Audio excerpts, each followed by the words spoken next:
बीडमध्ये ट्रेन आली त्याच्या मला खूप खूप आनंद आहे, पण याचा पूर्ण श्रेय माझे सासरे माननीय गोपीनाथ मुंडे आणि आता जे श्रेय आहे पूर्ण बजरंग बाप्पाला जात आहे. क्योंकि सगळ्यांना माहिती आहे की आज जरी ये भाऊ बहीण तिकडे असते तो आज गेले 45 वर्ष झाले पण ट्रेन आली नाही. जरी हे लोक असते ना आता पण ट्रेन नाही आली असती.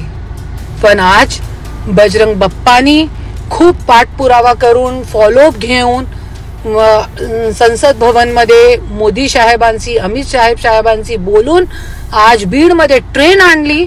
याचा मी खूप खूप धन्यवाद करते आणि बजरंग बाप्पा तुम्हाला खूप खूप आभार. आमचे बीडवासियांचा तुम्ही खूप खूप साथ दिला त्याच्यासाठी मी खूप खूप आभार मानते तुमचा. खूप खूप धन्यवाद. मोदी साहेबांचा धन्यवाद, अमित साहेबांचा धन्यवाद आणि आमचे बजरंग बाप्पाचा धन्यवाद. आणि आज माझे सासरे माननीय गोपीनाथ मुंडे साहेबांची आत्माला पण खूप शांती भेटली असेल आणि त्यांचा पण मी खूप खूप आभार मानते आणि खूप आनंद वाटला. ट्रेन चालू झाली. माझी पण तब्येत प्रकृती ठीक नाही होती त्याच्यासाठी मी अभिवादन नाही केला. मी आली नाही तुम्ही स्वतः येणार होती.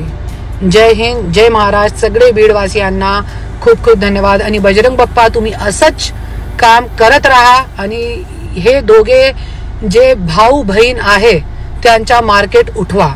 धन्यवाद.